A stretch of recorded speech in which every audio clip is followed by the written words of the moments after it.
Welcome to the Product Bakery podcast. My name is Christian.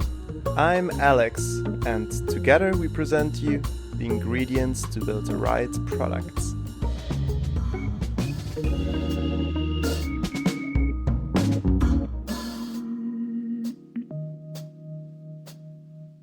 There was so many things going on recently. We've attended the CPO conference. Our last episode was actually the recorded panel that we did. And I'm not sure how you feel, but a lot of stuff has happened since then. So a lot of new followers, a lot of requests to certain topics, a lot of great speakers in our timeline. I almost said in our funnel, so to say.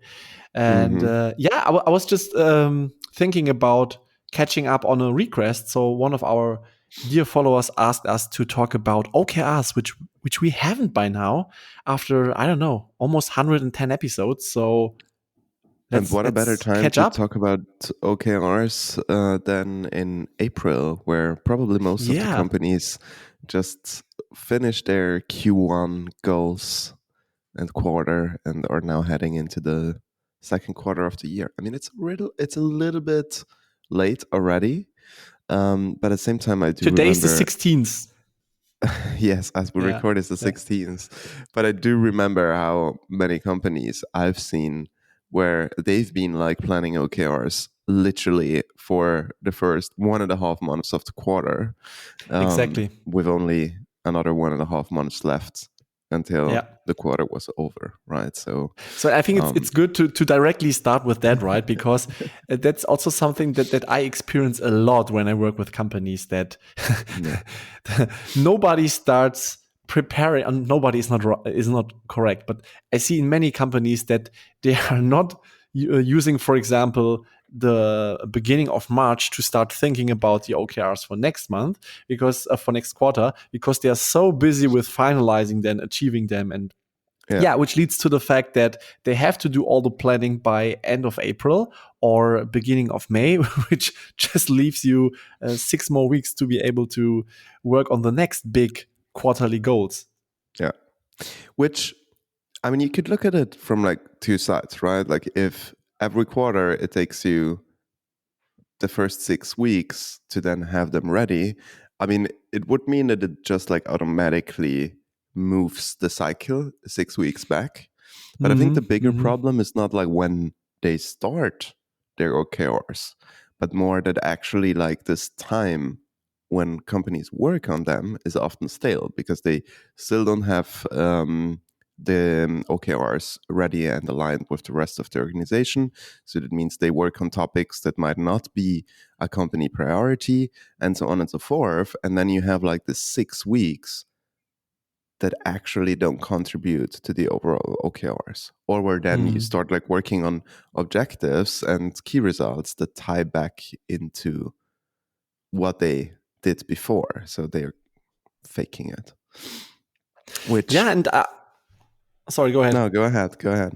Yeah, I mean, I was just thinking about talking about the root causes, and since you are a leader, what I many times experience is that so many people, especially the leader, are also falling into the trap of being busy with operational stuff, right? That the whole planning part falls apart, and also the delegation part of the whole planning, right? I mean, as a leader, you also need to ensure that your team is freed up or has enough time to start thinking and brainstorming into the next quarter. And I was just wondering how you see this, because I mean, you are confronted with that, I guess, right now. So maybe you can share a little bit about that. Yeah. I mean, I have to say, it's like 2 weeks into the quarter and we're done with our OKRs. So we're already... With the planning or with the achieving? With the planning. Otherwise, we would have a completely different problem. So we are already working on achieving them.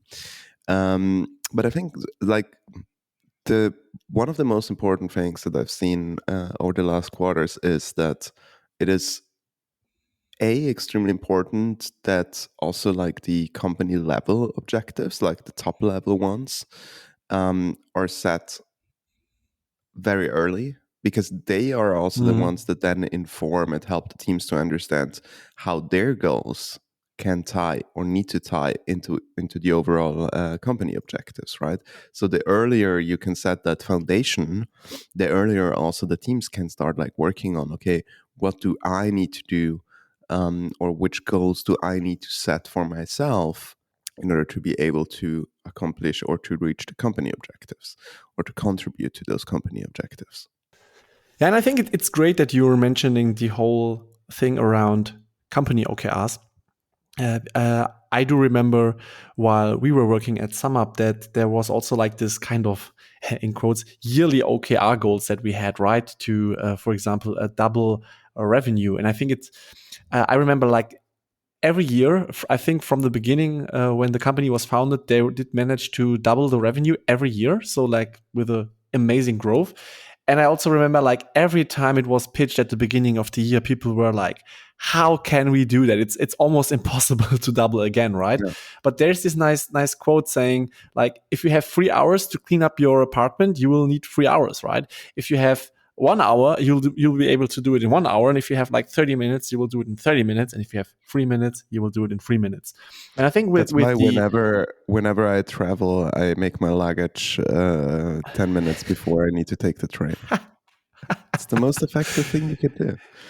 yeah, and that's the point, right? I mean, setting like these high goals, and it was also something I wanted to talk to you about regarding the whole goal setting and being bold and stuff like that around OKRs. I think sometimes it's very tough, and it can be also very frustrating for team by not achieving the, let's say, 100% or 110%. But on the other hand, setting bold goals also empowers and enables people to think broader and think outside the box to be more creative to achieve those big goals. But I'm also happy to hear what you think about that. Yeah. No, I think, I mean, it obviously makes sense for OKRs to be stretch goals, right? Because I think that helps you like really think of different ways on achieving them out of the normal operations or the ordinary things that you already do usually. I think just one thing that I've seen recently is like, by considering that OKRs by nature should be stretch goals and that you usually would reach them. I mean, you would say usually it's good to reach 70%, 80%. I think Google is more around the 70. Other companies do 80. I think it's up to the company to decide. And now what I saw is that a team I was working with, they reached 100% of their objectives. And now the first reaction, obviously, when working with OKRs from the people who are then in those sessions are like, okay, did you set ambitious enough goals? And I think that's a fair question, right? Because that helps you like also Totally. push yourself. Now, at the same time, the impact on the team was like, or what the team felt was, we set very ambitious goals, and now we worked our asses off. We worked over hours. We did everything trying to reach them. And now that we reached 100%, you're telling us that they were not ambitious enough, and it's kind of negative. So I think it's like kind of important on like really also framing it well and messaging it well. It shouldn't be that teams then automatically go for 80% and that you set them so that in a way you would reach the 80%.